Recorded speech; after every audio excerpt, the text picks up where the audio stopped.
Hi guys, it's Angie with Fun Endeavors Tie-Dye Lab. Today I'm going to do a diagonal fan fold gravity die.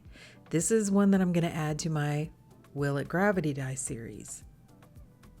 This is kind of one of my favorite folds. I do this one a lot with incline ice dyeing, but this is my first time to try it as a gravity die. So to do this fold, I grab one corner of the hem and fold it up to the opposite shoulder of the shirt. Then I'm going to take a little bit of time to smooth out the shirt. Using a piece of sinew and a washable marker, I'm going to place a mark on my shirt where I'd like the center of my fan folds to be. I'm placing the mark up in kind of the center between where the neck of the shirt is and where the shoulder of the shirt is. I know it's not exactly in the center of the hem portion.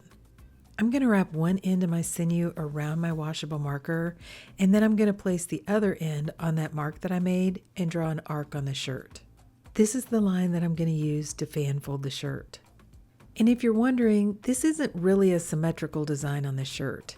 You know, my fold that I initially made where I folded the hem of the shirt up to the shoulder of the shirt, it's not folding the shirt exactly in half. I actually think that the asymmetry of this design is one of the things that makes it really cool. I like symmetrical designs, but I like the more free-flowing, asymmetrical, natural designs a little bit better. I just think it gives the shirt a little something interesting to look at. Once I have my line fan folded, I'm going to tie it with some kite string. And on either side of this initial line, I'm going to straighten the fan folds. And going toward the right, I'm going to go ahead and tie that entire area with kite string.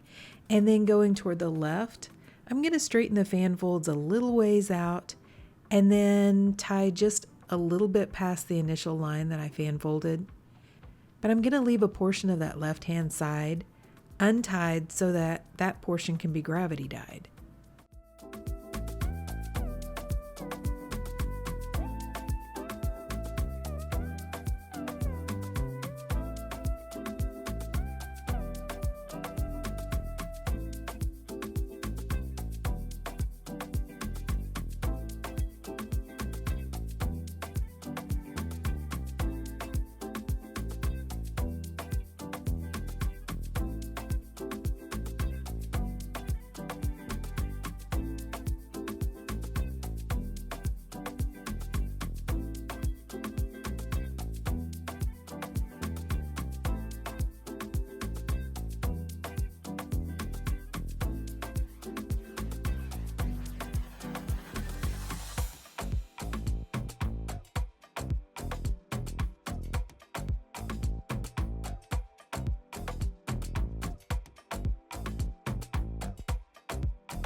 Since I'm going to gravity dye this shirt, I'm going to do the process outside.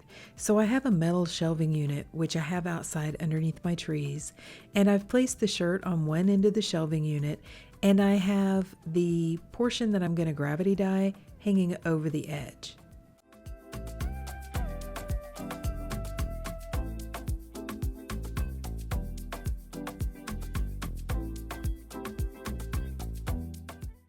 I'm going to begin by applying Purple Twilight from Dye Spin.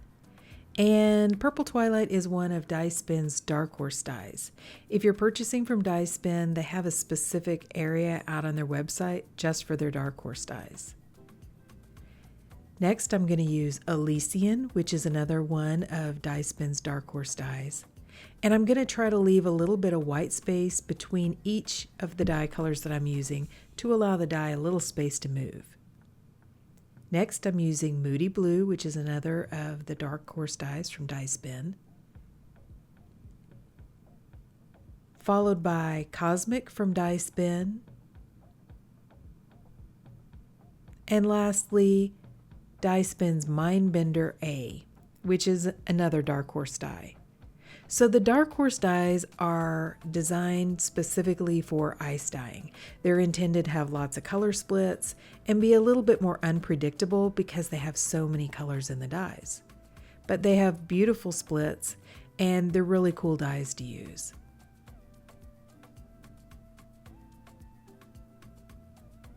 Now I'm going to add an additional sprinkle of dry soda ash over the top of the dye, and then I'm going to add on a couple pretty large chunks of ice. I make ice in any kind of container that I can find, and these happen to be food prep containers. Because the ice is a larger chunk, I don't have to replace it as often on the shirt, and I don't really have to make myself an ice barrier. It's probably about 90 degrees Fahrenheit here right now, so these melt a little bit slower. I mean, if I were using smaller pieces of ice, I would have to replace them probably about every 10 to 20 minutes. These larger chunks of ice melted in maybe about an hour, hour and a half. I came back and I added some more ice after this ice melted, and I've included some process photos so you can see kind of how the dye moved down the shirt as the ice melted. I think I added about 3 different layers of ice throughout this entire process. Once all the ice melted, I didn't want to leave the shirt outside. The dye had moved for the most part all the way down the shirt, and I wanted to put it inside of a container so that the shirt wouldn't dry out.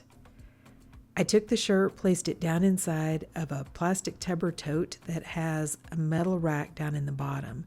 Then I placed the lid on the container and I went ahead and just left that container outside so that it was nice and hot, but the direct air and sunlight was not shining on the shirt.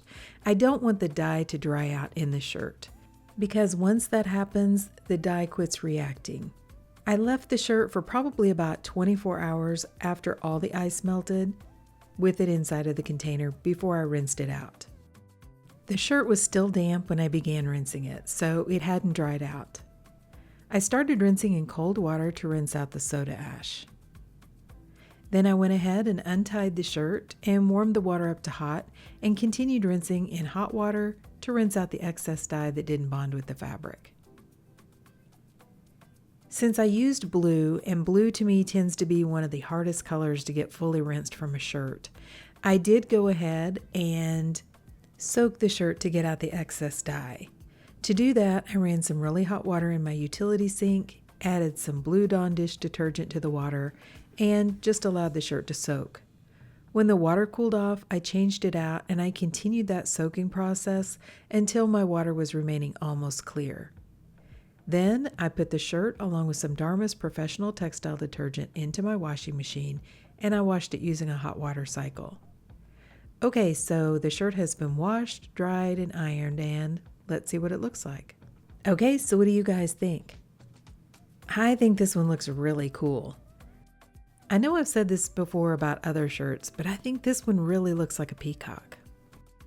And I think it is right in the middle of that shirt where that fold was, with the greens and the blues and the purples kind of all melting and swirling in there together. I just think it looks really cool. So the colors that I chose, because all of them except one was a dark horse dye, are all great color splitters. And the cosmic that I use, I actually have an incline twist that I did, which is out on my YouTube channel, and it shows how cool that color is too. So all these colors have got beautiful color splits, and I think this shirt really showcases some of those colors. The Mindbender and the Moody Blue, well, several of the colors are where that kind of teal and turquoise color are coming from. I like that one little wisp of kind of a peachy color right in the middle of the shirt. I think that looks really cool. And I like the fanfold design, how it just kind of melts in toward the center of the shirt. I just think this shirt looks really, really pretty. I'm definitely going to do some more of these. I love doing this design with an incline, and I think it works great as a gravity dye too. So I would definitely say this design will gravity dye, and I think it does really well with that gravity dye process. I think my favorite part is all of the different variations of purple and the other colors, how they just kind of all blend and swirl together and have such a soft effect, like a watercolor effect, right in the center portion of the shirt. Obviously, I love this shirt and I'd love to hear what you guys think, so please drop me some comments down below and let me know.